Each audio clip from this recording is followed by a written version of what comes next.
There are 12 dimensions of Naga which are worshipped in India. These are called Ananta, Vasuki, Shesha, Padma, Kambala, Karkotaka, Ashvatara, Dhritarashtra, Sankapala, Kaliya, Takshaka and Pingala. These are the 12 aspects.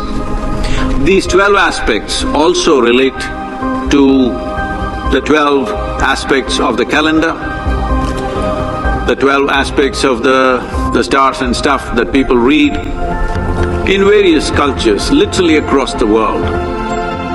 You see symbolisms, symbolic proof. From 20,000 years onwards, you will see various artifacts around the world showing how snake played an important part in their mystical journey of those tribes in variety of places, from Russia to China, of course India, Africa, Egypt, Greece, South America, North America, everywhere you have serpent symbolism representing this. And in North America, we discovered there is a 400-meter long serpent mound in Ohio, 400 meters long, overlooking a very big crater which could have happened either because of an asteroid hit or maybe a gas burst, they are saying. We do not know how it happened. But a 400-meter long serpent built with mud, a mound, it's a serpent mound. So, various people across the world have come to this not by transportation of cultures, that also has happened, but that is not the reason why it's happened. Wherever people perceived something beyond five senses, wherever people spent time, more eyes closed, pratyahara essentially. Pratyahara means you withdrew your senses. Wherever pratyahara happened, wherever withdrawal of sense happened, there Naga lived. There they recognized the significance of this dimension of evolutionary residue which remains within us and how we can activate that and how it can become a process of one's evolution beyond the limitations of one's senses. The snake which is around Shiva's throat is referred to as Vasuki, but the Vishnu's snake is referred to as Shesha. If you do not know this, those of you who learnt early part of your school, you did in local languages in southern India. If you did, either in… I do not know what's the word in Tamil, but in Telugu and Kannada, if you're learning mathematics, Shesha means remainder.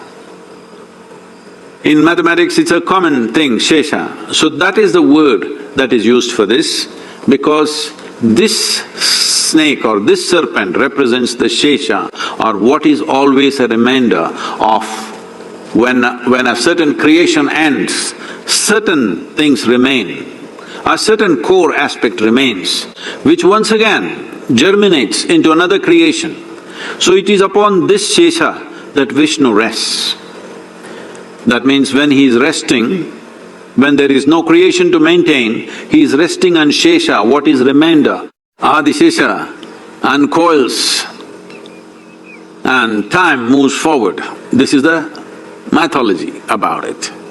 This means the remainder that is left from the previous creation stays, and when it begins to uncoil, it is called as Adi-Shesha because it's the first reminder which is there, and it uncoils means another creation begins to happen. So this is a very profound aspect of life expressed in symbolic ways. So this Naga Panchami or Naga Panchami today represents all this on in the month of Shravana, on the day, fifth day. This is the day which is very significant for those who want to penetrate or know life beyond their physicality, beyond their senses. This is not just about experiencing or realization or liberation, this is about knowing. If you want to know, maybe not everybody wishes to know, that is okay. Some people just want to be free, they don't care to know, it's all right.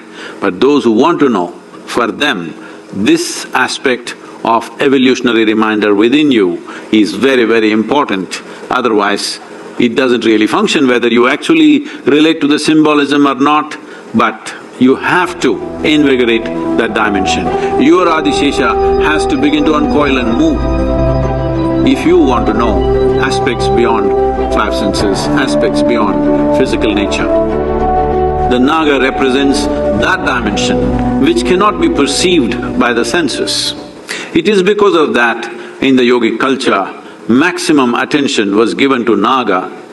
Well, Adiyogi is carrying a Naga around his throat because this represents that aspect of you where you're able to perceive something which your senses cannot perceive.